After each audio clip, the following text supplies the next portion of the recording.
불성이라고 양심과 타고난 선. 불성이라고 양심은 우리가 선을 행하도록 촉구하고 악을 행하려는 성향을 막는 내면의 신적 광채이다. 불교는 이 기능을 깨달음을 얻은 마음 또는 불성이라고 묘사하는데 그것은 지혜의 눈을 통해 밝혀질 수 있다. 유교는 그것을 인인으로 간주하는데 널리 알려진 맹자의 비유에 따르면 이것은 우물에 막빠지려는 아기를 보호하려는 치근한 마음의 발로를 말한다.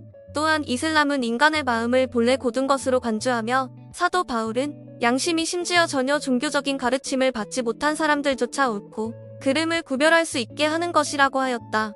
양심은 적극적으로 작용하여 자기 형상과 보다 나은 사회를 위한 이상을 추구하며 공부한다.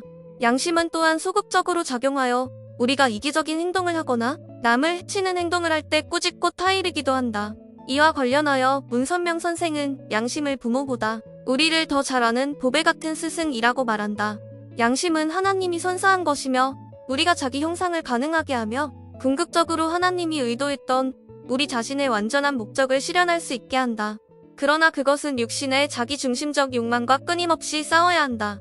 우리는 일상생활에서 비뚤어진 양심을 말하기도 하는데 양심은 본성적으로 천부적인 것이긴 하지만 후천적인 훈육과 교육이 양심의 판단에 중대한 영향을 줄 수 있기 때문이다. 옳고 그름에 대한 그릇된 판단들로 양심을 세뇌하는 것은 실로 인간의 영혼에 대한 최악의 모독이다. 양심에는 여러 차원들이 있다. 양심의 표면에 있는 차원은 상대적이며 어떤 사람의 진리 개념을 고수한다.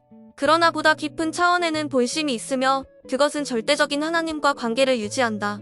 그러므로 떳떳한 마음으로 기독교인들을 박해했던 타르수스의 사울 같은 사람에게 보다 고차적인 진리의 통찰이 일어날 수 있었으며 삶의 방향을 바꾸어 사도 바울이 될 수 있었다.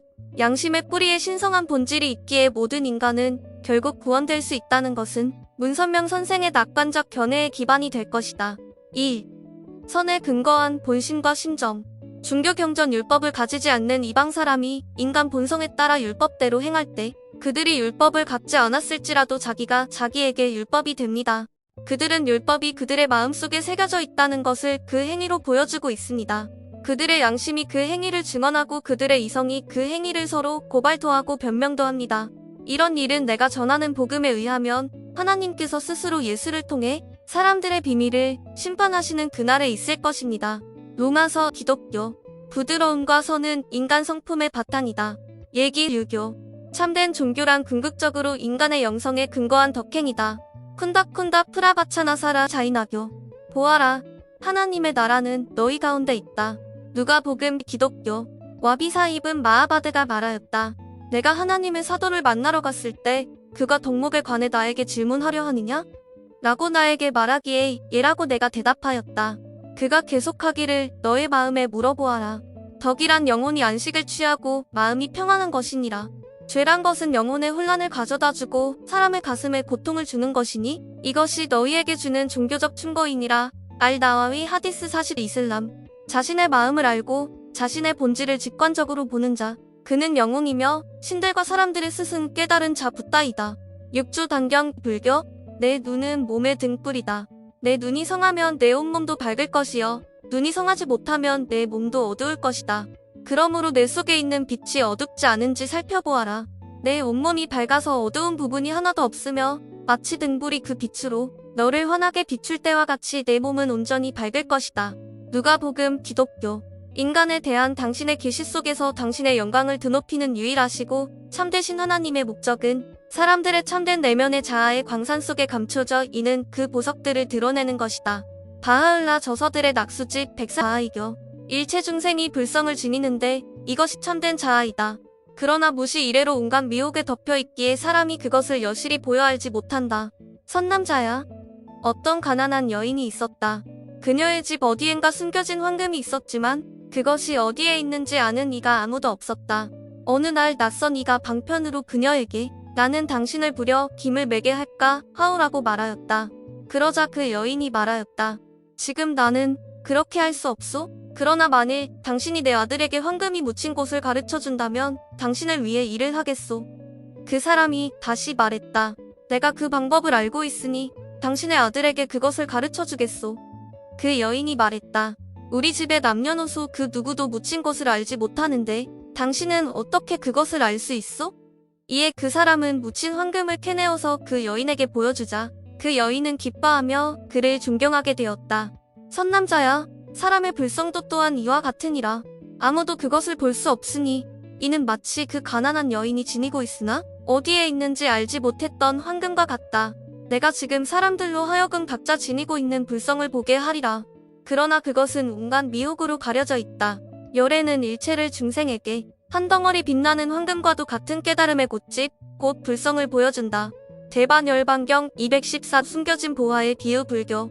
사람은 모두 차마 해치지 못하는 마음을 가지고 있다. 사람이 모두 사람을 차마 해치지 못하는 마음을 가지고 있다고 말하는 까닭은 이제 사람이 갑자기 어린아이가 장차 우물에 빠지려는 것을 보고는 모두 깜짝 놀라고 측은해하는 마음을 가지니 이것은 어린아이의 부모와 교분을 맺으려 해서도 아니며 마을의 벗들에게 명예를 얻으려고 해서도 아니며 그 비난하는 소리를 싫어해서 그런 것도 아니다.